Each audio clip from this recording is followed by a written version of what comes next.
राजस्थान की सरगोसिया। अजीब शर्त, शहर से दूर एक छोटा सा कस्बा था रामगढ़। दिन में ये जगह बिल्कुल सामान्य लगती थी, लेकिन रात को सुनसान सड़कों और पुराने पेड़ों की छाया इसे अजीब और डरावना बना देती थी। रामगढ़ का सबसे डरावना हिस्सा था पुराना कब्रिस्तान। लोग कहते थे कि यहाँ रात में कोई नहीं जाता। कारण, कभी किसी ने कोशिश की भी तो वो या तो वापस नहीं आया या फिर पागल हो गया।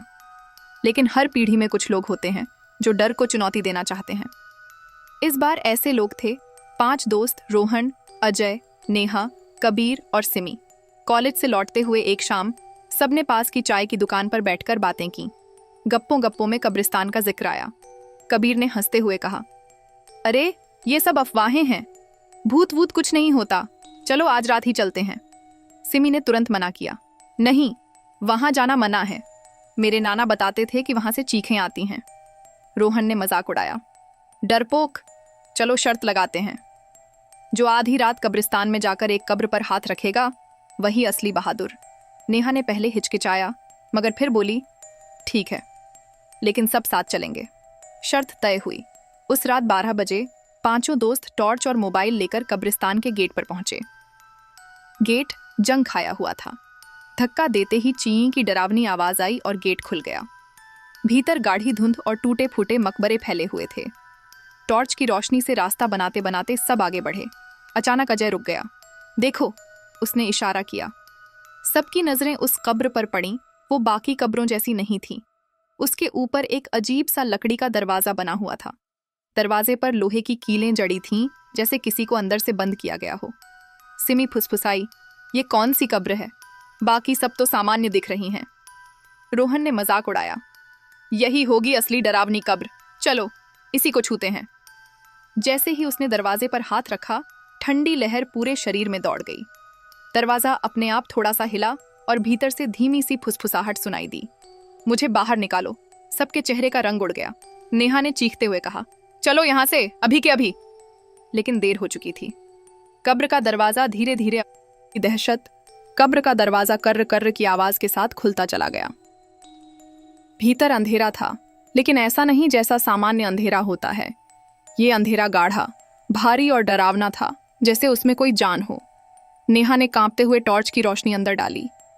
कुछ पल तक कुछ भी नहीं दिखा। फिर अचानक काले धुएं जैसी परछाइयां बाहर निकलने लगीं। सिमी जोर से चीखी, चलो भागते हैं। सब पीछे हटने लगे, लेकिन तभी कब्र से एक ठंडी हवा का झोंका निकला, इतना तेज कि टॉर्च की रोशनी झपक कर बुझ गई। अब चारों तरफ घुप्प अंधेरा था। सिर्फ वो फुसफुसाहट गूंज रही थी, तुम आ गए, बहुत देर से इंतजार कर रहा था। कबीर डरते हुए बोला, ये किसकी आवाज है? कोई जवाब नहीं मिला। अचानक अजय ने महसूस किया कि किसी ने उसका हाथ कसकर पकड़ लिया है। वो चिल्लाया, छोड़ो, कौन है? टॉर्च दोबारा जली तो सबने देखा, अजय के हाथ पर एक बर्फ जैसे सफेद हाथ चिपका हुआ था। वो हाथ किसी इंसान का नहीं था। अजय ने झटके से हाथ छुड़ाया, लेकिन उसकी कलाई पर गहरे नीले निशान पड़ चुके थे। सबके रोंगटे खड़े हो गए। रोहन ने कांपती आवाज में कहा, चलो भाग चलें यहां से अभी। वे सब भागते हुए कब्रिस्तान से बाहर निकल आए। गेट के बाहर पहुंचकर सबने चैन की सांस ली, लेकिन तभी सिमी ने ध्यान दिया कि उनके साथ 5 लोग नहीं, सिर्फ 4 थे। नेहा कांपते हुए बोली, कबीर कहाँ है? सबने पीछे मुड़कर देखा। गेट के उस पार कब्रिस्तान की धुंध में कबीर अकेला खड़ा था। वो उन्हें देख रहा था, लेकिन उसकी आंखें अब इंसानी नहीं थीं।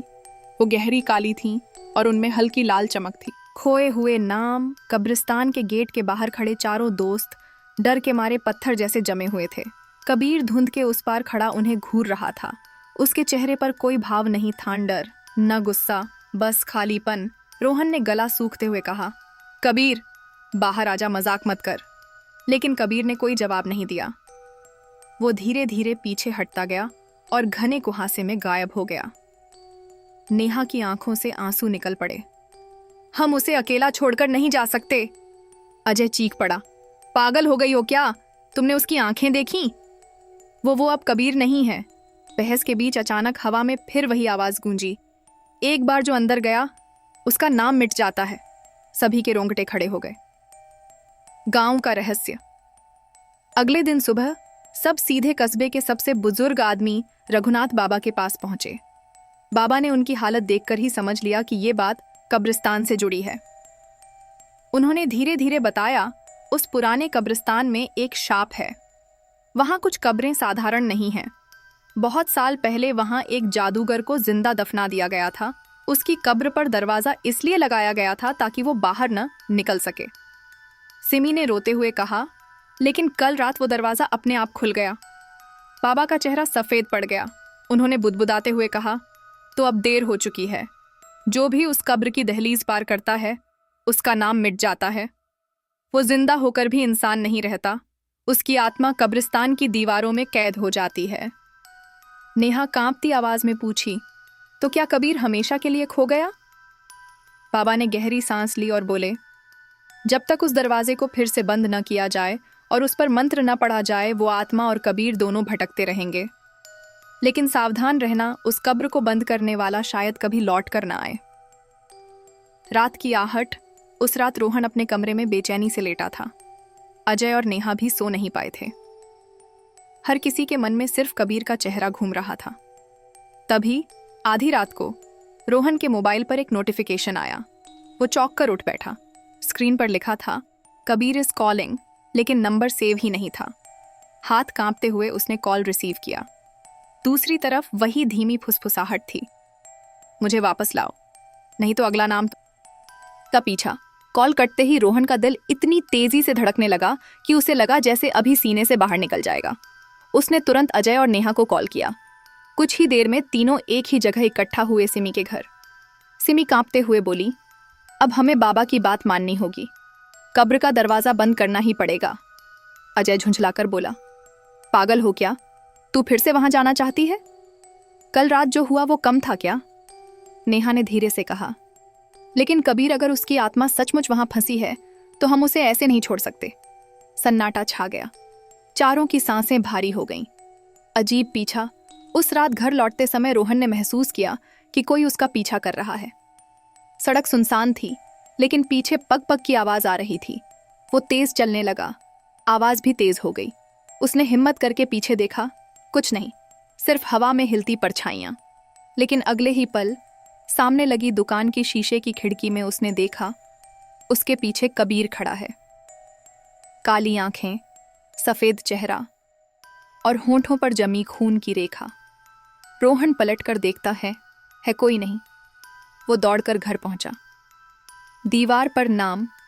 अजय के घर में भी अजीब घटनाएं होने लगीं। दीवार पर नाखूनों से खुदे शब्द उभर आते, मैं आ रहा हूं। हर रात किसी के कदमों की आहट सुनाई देती। कभी खिड़की पर कोई परछाई दिखती, कभी दरवाजे पर दस्तक। लेकिन दरवाजा खोलने पर बाहर कोई नहीं होता। नेहा तो और भी बुरी हालत में थी। उसे सपनों में हर बार वही कब्र दिखती।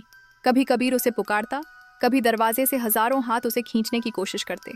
सच्चाई का डर। अगले दिन चारों फिर रघुनाथ बाबा के पास पहुंचे। बाबा ने उनकी आंखों के नीचे के काले घेरे देखकर सिर हिलाया। मैंने कहा था उस दरवाजे को छूना मत। अब आत्मा जाग चुकी है। वो तुम सबका पीछा करेगी जब तक कि तुम में से कोई कब्र के अंदर न चला जाए। सिमी ने डर से पूछा, मतलब कोई बलिदान देना होगा? बाबा चुप रहे। उनकी आंखें ही जवाब थीं। उस रात फिर सबको एक साथ बुलावा मिला। मोबाइल स्क्रीन पर एक ही संदेश चमक रहा था, आओ नहीं तो अगला नाम तुम्हारा होगा। और संदेश के नीचे लिखा था, भेजने वाला कबीर। कब्र का दरवाजा। आधी रात का वक्त था। घना कोहरा पूरे रामगढ़ पर छा गया था। चारों दोस्त रोहन, अजय, नेहा और सिमी टॉर्च और लालटेन लेकर फिर उसी कब्रिस्तान की ओर बढ़े। गेट पर पहुंचते ही वही पुरानी कर्र कर्र की आवाज हुई। अंदर घुसते ही हवा और भी ठंडी हो गई, जैसे किसी ने उनकी सांसें चुरा ली हों। नेहा ने कांपते हुए कहा, क्या हमें सच में ये करना चाहिए? रोहन ने गहरी सांस ली। कबीर को वापस लाने का यही रास्ता है, और अगर हम नहीं गए तो अगला नाम हम सबका होगा। कब्रिस्तान का डर। कब्रों के बीच चलते हुए हर जगह अजीब सरगोशियां गूंज रही थीं। कभी किसी औरत की हंसी सुनाई देती, कभी बच्चे के रोने की आवाज। लेकिन चारों तरफ सिर्फ टूटी कब्रें और धुंध थी। सिमी की टॉर्च अचानक बंद हो गई। उसने रोशनी दोबारा करने की कोशिश की, लेकिन तभी उसके कान में किसी ने धीरे से कहा, पीछे मत देखो। सिमी चीख पड़ी। बाकी ने उसे पकड़ा और आगे बढ़ाया। दरवाजे के सामने। आखिरकार वो उसी कब्र के सामने पहुंच गए। दरवाजा अब आधा खुला हुआ था और भीतर से ठंडी हवा निकल रही थी। दरवाजे पर गहरी खरोंचें थीं, जैसे अंदर से कोई जबरदस्ती बाहर आना चाहता हो।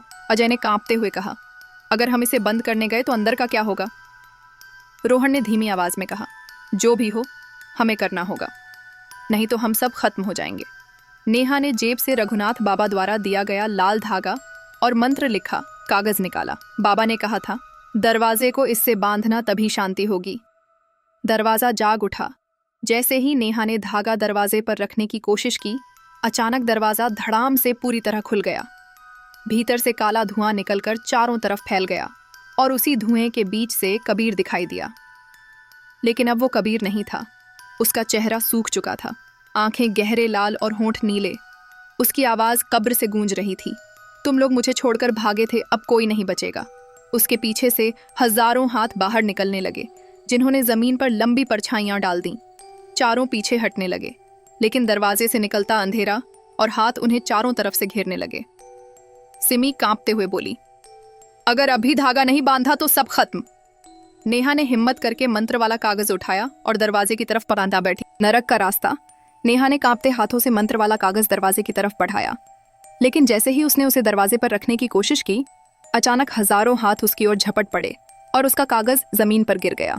रोहन ने तुरंत नेहा को पीछे खींचा। अजय और सिमी ने मिलकर धागा दरवाजे पर बांधने की कोशिश की, लेकिन दरवाजा अब अपनी असली शक्ल दिखाने लगा था। लकड़ी की जगह उस पर सड़े हुए चेहरे उभर आए। सैकड़ों चेहरे जो चीख रहे थे, रो रहे थे और अपने दांत किटकिटा रहे थे। उनमें से कुछ ने तो आंखें खोलकर सीधे दोस्तों की ओर देखा। दरवाजे के भीतर कबीर अब पूरी तरह दरवाजे से बाहर आ चुका था। उसकी चाल इंसानों जैसी नहीं थी। वो हवा में तैरते हुए आगे बढ़ रहा था। उसने भयानक आवाज में कहा, अब तुम्हारी बारी है अंदर आने की। और तभी दरवाजे के भीतर से एक सुरंग दिखाई देने लगी। गहरा अंधकारमय रास्ता, या जिसमें से कराहने और चीखने की आवाजें आ रही थीं। ऐसा लग रहा था जैसे दरवाजा एक कब्र नहीं बल्कि नरक का रास्ता हो। ताबूतों की चीखें। चारों ने एक दूसरे को देखा, लेकिन तभी अजय अचानक दरवाजे के पास खिंच गया, जैसे किसी अदृश्य शक्ति ने उसे पकड़ा हो। अंदर जाते ही उसने देखा, चारों तरफ ताबूत रखे हुए थे। हर ताबूत आधा टूटा हुआ था और उनमें से सड़े हुए चेहरे बाहर झांक रहे थे। उनके मुंह से सिर्फ एक ही शब्द गूंज रहा था, बचाओ। अजय बेतहाशा चीखने लगा। बाकी तीनों ने उसे बाहर खींचने की कोशिश की, लेकिन जितना जोर लगाते उतनी ही तेजी से हाथ अजय को अंदर खींचते। शाप का सच। तभी कबीर ने हंसते हुए कहा, ये वो आत्माएं हैं जिन्हें इस कब्र में कैद किया गया था। अब इनकी गिनती बढ़ेगी और तुम सब इसमें शामिल हो जाओगे। उसकी आवाज से पूरा कब्रिस्तान कांप उठा। जमीन फटने लगी और हर कब्र से काले धुएं के भूतिया साए निकलने लगे। नेहा ने कांपते हुए रोहन से कहा, अगर हमने दरवाजा अभी बंद नहीं किया तो ये सब बाहर निकलकर पूरे गांव को निगल जाएंगे। अजय अब आधा सुरंग के भीतर जा चुका था। उसकी चीखें गूंज रही थीं।